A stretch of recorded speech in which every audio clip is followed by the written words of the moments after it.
Hello,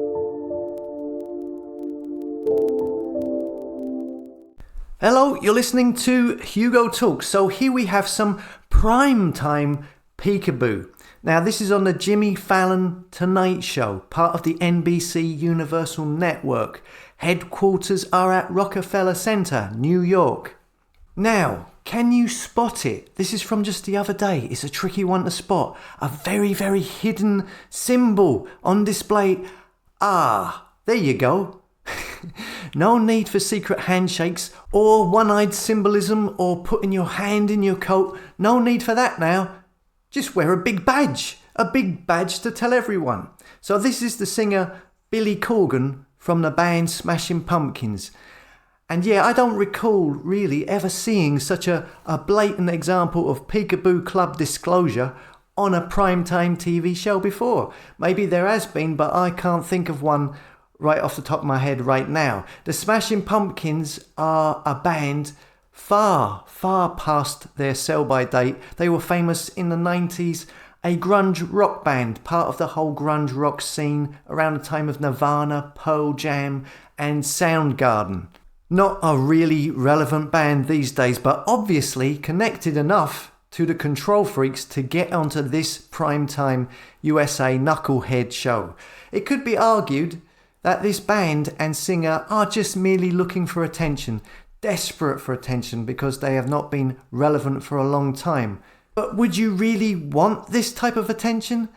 And if you look into this said person, they have been using this type of symbology in their album artwork, etc. for a long time. There's a video on YouTube which claims he is a Shriner, a Masonic society that only admits Master Masons to the society.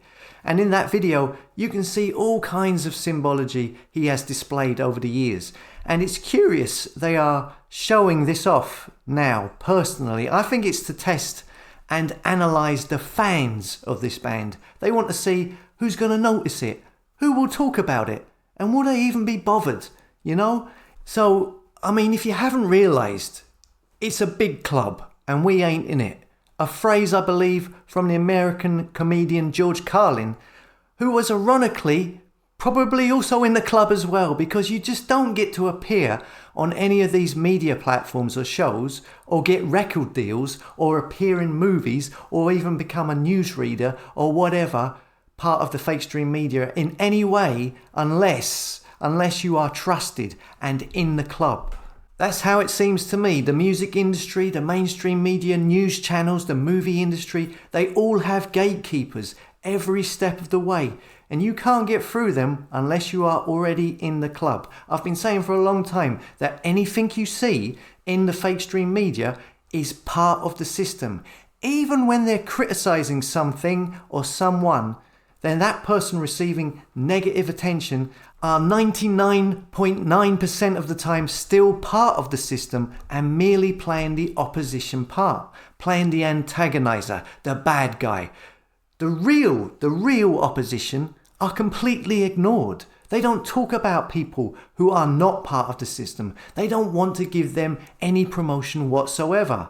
Unless, of course, they really want to do a job on someone. I mean, there may be a very rare time they will talk about someone who is not part of the system, and those times they will use their media platforms to completely destroy and character assassinate that person.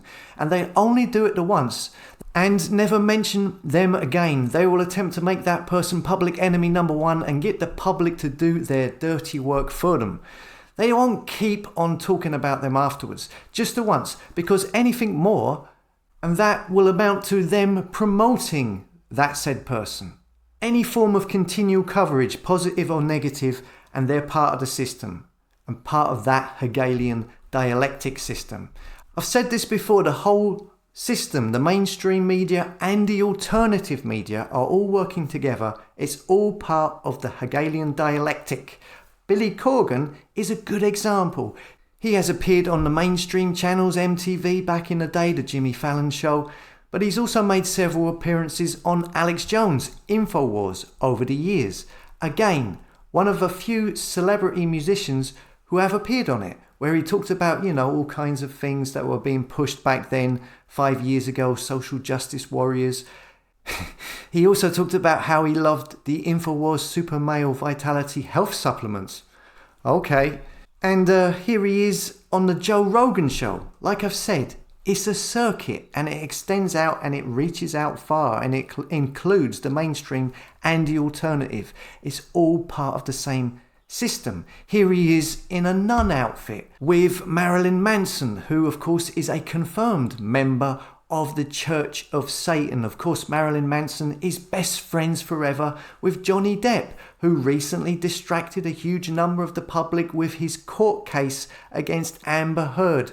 A huge psyop on the public to get them watching court cases. The court case was of course a big drama, played out over weeks and weeks, with certain social influencers on YouTube and elsewhere promoting it with their twice daily updates and the algorithm pushing it like crazy everywhere. Probably scripted from start to finish. And now of course we keep seeing Alex Jones in court, which is also like a big drama. It's all a big pantomime. These are all actors playing a part, creating fairy tale narratives for the public to follow. As I said recently, the media are not there to tell you the news or to tell you what's happening. They are there to control the public's consciousness, and the power they have over you is equivalent to the attention you give them. And if people realised this, the better, because their power would be greatly reduced. If people were more aware of this. Awareness is key, because the power that these control freaks have is amplified through these fake stream media and alternative channels. You know, I've got a record CD collection here. You know, I'm big into music, loads of rock albums, and over the last 2.5 years, I've come to realise that all of these artists signed to these record labels, these big record labels, are part of the system. That's why there was this ubiquitous wall of silence from 99.9% of them, across the board mostly. It was obvious that they were told to say nothing. And if anyone did speak out against it, it was usually a Z-list celebrity, someone that people didn't take seriously in the first place. Maybe deliberately so, in order to cover up the obvious complete silence from the 99.9% of the PEEKABOO members that make up the world of celebrity. And it's weird because, you know, that record collection of mine is tainted now. I can't listen to it in the same way as I did before. I know you should take the good from people and leave the bad, but it's just not the same. I mean, for example, you know, the band Rage Against the Machine, always raging against the system.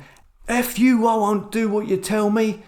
And yet, over the last couple of years, they were requesting their audience to have proof of getting the jab. You had to have a certificate to get into their gig. You know? Rage Against the Machine, more like Rage Against a Handkerchief. All part of the system. You can't get into it without selling out and being a club member. So anyway, let us know what you think in the comments. As always, comment, subscribe to the website hugotalks.com, where you can then be notified of all video uploads and don't have to rely on the third-party platforms letting you know when a new video is out. See you later.